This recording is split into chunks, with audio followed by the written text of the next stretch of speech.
Hello everyone, कैसे हैं आप सब। मैं डॉक्टर प्रांजलि आपका बहुत बहुत स्वागत करती हूँ। दोस्तों, आज हम बात करेंगे हाथ पैर कमर के जोड़ों के और मांसपेशियों के दर्द के बारे में। दोस्तों, यूजुअली ये सारी परेशानियां हमें ओल्ड एज के लोगों में देखने को मिलती थी, बट आजकल ये परेशानियां बहुत यंग जनरेशन में भी देखने को मिलने लग गई। इनफैक्ट मेरे पास बहुत यंग एज के बच्चे तक हैं जिनमें इस तरह की परेशानी देखने को मिलने लगी है। तो आज हम बात करेंगे इसके मुख्य कारणों के बारे में कि आखिर आजकल ये चीज़ें हमें इतनी यंग एज में क्यों देखने को मिलने लग गई हैं, क्या कारण है इनके पीछे और इसके एग्जैक्ट इलाज क्या है, क्या हमें ऐसा करना है जिससे आप अपने इन तमाम परेशानियों को ठीक कर सकें। तो ये वीडियो दोस्तों आपके लिए बहुत ज़्यादा इन्फॉर्मेटिव है, आप इसे अंत तक ज़रूर देखिए और मेरे साथ बने रहें दोस्तों। तो चलिए शुरू करते हैं। दोस्तों, सबसे पहले हम इनके कारणों के बारे में जानेंगे कि आखिर ये जो हमारे हाथ पैर के जो जॉइंट्स हैं, ये कमर में आपको या मसल्स में क्यों पेन शुरू हो जाता है। तो सबसे बेसिक चीज़ों से हम लोग शुरू करते हैं, वो है जो स्पेशली यंग्स में जो ये प्रॉब्लम आनी शुरू होती है वो है प्रोलॉन्ग सिटिंग, यानी कि लंबा बैठना। अब आप अपने किसी वर्क की वजह से लंबा बैठ रहे हैं या फिर आप स्टडीज़ कर रहे हैं इसलिए लंबा बैठ रहे हैं, या कोई भी रीज़न हो सकता है। अगर आप बहुत लंबे समय तक एक ही पॉस्चर में बैठते हैं तो आपके जॉइंट्स और मसल्स में एक स्टिफनेस क्रिएट होने लगती है, मसल्स स्टिफनेस होने लग जाती है, जिसके वजह से आपको पेन शुरू होता है। स्पेशली बैक पेन, आपके नी में, एंकल में, इन सब में पेन शुरू हो जाता है। इसके पीछे का जो सोल्यूशन है, अगर हम उसके बारे में बात करें तो सबसे पहले आपको क्या करना है, अपनी इस प्रोलॉन्ग सिटिंग को अवॉइड करनी है।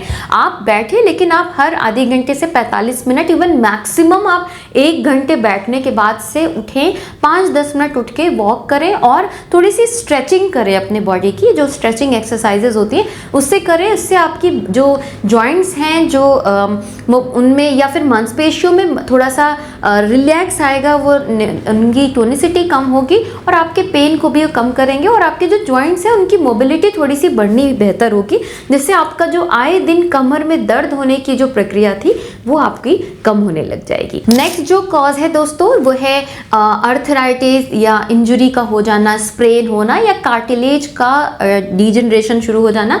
ये एक आजकल बहुत मुख्य कारण हो गया है। इवन यंग्स में भी ये चीज़ें इतनी ज़्यादा मिलने लगी है जिससे उनमें आए दिन इस तरह के जॉइंट्स पेन या बैक पेन की परेशानी देखने को मिलने लग जाती है। दोस्तों, इस तरह के जो डिजीज कंडीशन आ जाती है जैसे कि अर्थराइटिस या फाइब्रोमाइल्जिया का केस है, या स्प्रेन हो गई या इंजरी हो गई या कार्टिलेज वाला इशू आजकल मैं बहुत ज़्यादा देख पा रही हूँ अभी यंग जनरेशन्स में। इन सब की वजह से आपके जो जॉइंट्स पे इन्फ्लेमेशन होने लग जाता है, आपको एक अकड़न सी अपने जॉइंट्स में पेन होने फील होती है। आप सुबह उठते हैं तो आपको आपके जॉइंट्स में बहुत ज़्यादा पेन लगता है, एक अंदर उसको मूवमेंट्स देने में आपको तकलीफ होती है।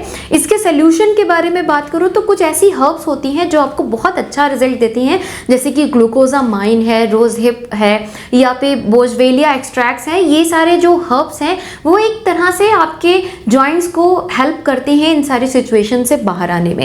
लेकिन दोस्तों, प्रॉब्लम ये हो जाती है कि ये हर्ब्स आपको इजीली मिल नहीं पाती हैं, और अगर मिलती नहीं है इजीली तो आप इनको ले कैसे सकते हैं। तो बेस्ट सोल्यूशन है आप इनकी कंबाइंड ऐसा एक सप्लीमेंट ले सकते हैं जिसमें ये सारी चीज़ें आपको इजीली अवेलेबल हो। और अगर ऐसा ही कुछ एक हेल्दियर सप्लीमेंट आप चाहते हैं तो आप फाइटिका ब्रांड का फ्लेक्सी मूव यूज़ कर सकते हैं।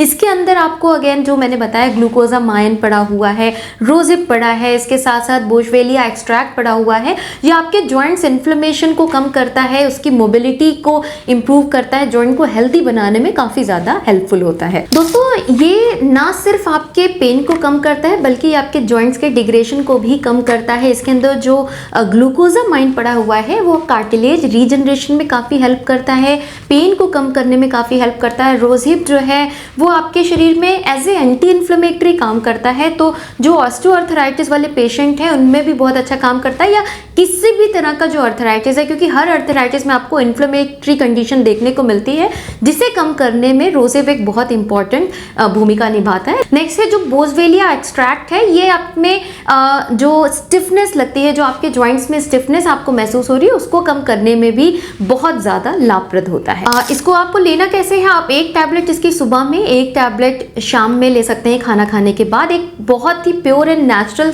सोल्यूशन है। जो लोग भी पेन किलर या कुछ भी ऐसी मेडिकेशंस नहीं लेना चाहते और एक हेल्दी सोल्यूशन चाहते हैं अपने जॉइंट्स को स्ट्रेंथन अप अप करने के लिए फ्लेक्सी मूव एक बहुत ही अच्छा ऑप्शन है। फाइटिका ब्रांड का है, आप इसको ले सकते हैं। इसकी लिंक आपको डिस्क्रिप्शन में मिल जा रही है, एक बार इसे जरूर चेक करें। नेक्स्ट कॉज है दोस्तों ऑस्टियोपोरोसिस या ऑस्टियोपोइनिया। ऐसी कंडीशन में क्या होता है दोस्तों कि हमारी जो बोन्स हैं वो काफी फ्रेजाइल हो जाती हैं, पोरस होने लग जाती हैं। पोरोसिस वर्ड से ही समझ में आता है कि अंदर से हड्डियां आप खोखली होनी शुरू हो गई हैं। जब हड्डियां खोखली हो जाएंगी तो आप बहुत ज़्यादा प्रोन हो जाते हैं किसी भी तरह के इशू के लिए। इवन आपकी हड्डियां बहुत ज़्यादा प्रोन हो जाती हैं फ्रैक्चर के लिए। आपने सुना होगा कि किसी ने थोड़ा सा भी हाथ उनका कहीं पे लड़ गया या बिस्तर से आप नीचे गिरे, उनकी हड्डी टूट गई। क्यों टूट गई? उसके पीछे का रीज़न ही होता है कि हड्डियों में स्ट्रेंथ नहीं होती है, उसके पोरस होने की वजह से वो बहुत जल्दी टूटने लग जाती है। इसका सोल्यूशन के बारे में बात करें हम तो उसमें सप्लीमेंट्स आपके लिए बहुत मेजर रोल प्ले कर सकते हैं। आप न्यूट्रिएंट्स लें ताकि आप अपनी बोन डेंसिटी को अच्छा रख सकें। इनफैक्ट आजकल बहुत यंग एज में मैंने ऑस्टियोपोरोसिस जैसे केसेस देखे हैं। तो आपको अपने न्यूट्रिएंट्स बहुत अच्छे रखने हैं, अपनी बोन डेंसिटी को अच्छा रखने के लिए लाइफस्टाइल अच्छी रखनी है कि बहुत लंबा बैठना नहीं है, बहुत लंबी एक ही पोस्चर में नहीं बैठना है। साथ में आप हेल्दी लाइफस्टाइल अप्लाई करें, आपकी बोन डेंसिटी हमेशा ही अच्छी बनी रहेगी। नेक्स्ट है कुछ ऑटोइम्यून डिजीजेस जैसे रूमेटॉइड अर्थराइटिस, HLA-B27। ये ऐसी बीमारियां हैं जो आपके ये एक ऑटोइम्यून डिजीज है। ऑटोइम्यून का मतलब होता है कि वो डिजीज जो आपके डिफेंस सिस्टम के अगेंस्ट ही काम करे, मतलब आपका ही डिफेंस सिस्टम आपके अगेंस्ट काम कर रहा है, जिसके फलस्वरूप आपके जॉइंट्स में इन्फ्लेमेशन आने लग जाता है और ये बहुत पेनफुल सिचुएशन होती है। इसमें आपको अगर सोल्यूशन के बारे में बात किया जाए तो आप मेडिकेशंस ले सकते हैं। होम्योपैथिक में बहुत अच्छी दवाएं हैं इसकी, आप बिल्कुल रूमेटॉइड अर्थराइटिस या HLA-B27 की दवाएं ले सकते हैं। साथ ही साथ आपको अपना लाइफस्टाइल इंप्रूव करके रखना है, न्यूट्रिशनल सपोर्ट बहुत अच्छे से रखने हैं, बहुत अच्छे से आप HLA और RA को कंट्रोल करके रख सकते हैं। नेक्स्ट जो पॉसिबल कॉज है आपके जॉइंट्स और बैक पेन या मसल्स में पेन का, वो है न्यूट्रिशनल डेफिशिएंसी, जो आजकल बहुत ही ज़्यादा कॉमन देखने को मिलने लग गया है। इनफैक्ट मेरे पास 9-10 साल के बच्चे तक हैं जिनके जॉइंट्स में पेन मैंने देखा है और उनके जब मैंने वाइटामिन चेक कराए तो बहुत ही ज़्यादा पुअर स्टेट में मिले हैं, जिसके पीछे ये एक बहुत बड़ा रीज़न हो जाता है। जब आपका विटामिन डी कम होता है तो आपके बॉडी कैल्शियम एब्जॉर्ब करना छोड़ देता है, जिसके वजह से अंदर हड्डियाँ आपकी खोखली होने लगती हैं और ऑस्टियोपोरोसिस जैसी जो कंडीशंस हैं वो बच्चों में भी डेवलप होने लग जाती हैं। तो आपको अपने विटामिन्स को बहुत अच्छे से मेंटेन रखना है। प्रॉब्लम क्या है कि विटामिन डी आप किसी भी फूड में नहीं पा सकते, या तो आपकी स्किन जब आप धूप में एक्सपोज होते हैं तो बनाती है, या आपको उसके लिए सप्लीमेंट्स ही लेने पड़ते हैं।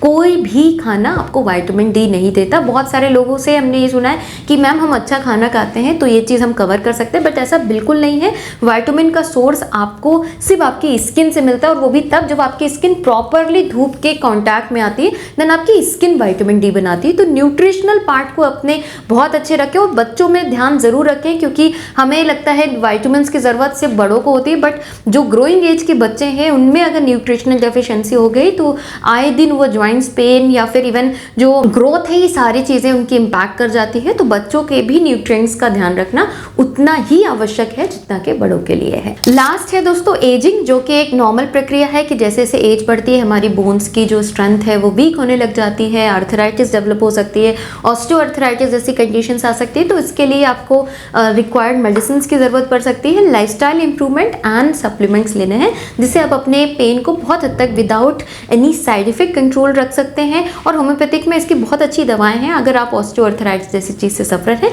बिल्कुल आप होम्योपैथिक मेडिसिन का प्रयोग कर सकते हैं और ये आपके लिए काफ़ी ज़्यादा हेल्पफुल रहेगी। तो दोस्तों ये वीडियो आज बस इतना ही, और इस वीडियो में हमने जाना कि क्या पॉसिबल कॉजेज हो सकते हैं आपके शरीर में बैक एक के लिए, मसल्स पेन के, जॉइंट्स पेन के, और अगर जिन भी चीज़ से आप सफ़र हैं आप उस पर ज़रूर फोकस करें, क्योंकि जब तक आप अपने कारणों को ठीक नहीं करेंगे आप पूरी तरह से अपनी इस परेशानी को ठीक नहीं कर सकते। और आपको और कॉन्शियस होने की आवश्यकता है अगर इस तरह की परेशानी आप काफ़ी यंग एज से अगर झेलने लग गए हैं। तो अगर आप 20s या 30s की कंडीशन में और तो आपको इस तरह के लक्षण आ रहे हैं, तब तो आपको बहुत ज़्यादा सचेत होने की आवश्यकता है। तो दोस्तों आज के लिए बस इतना ही। अगर आपको वीडियो पसंद आया है तो इसे लाइक ज़रूर करें, शेयर करें ज़्यादा से ज़्यादा लोगों तक, ताकि वो भी अपनी परेशानियों को ठीक करें विदाउट एनी साइड इफेक्ट। मिलती हूँ उसी तरह के इन्फॉर्मेटिव वीडियोज़ के साथ। अब तक के लिए thank you so much. Stay safe and healthy.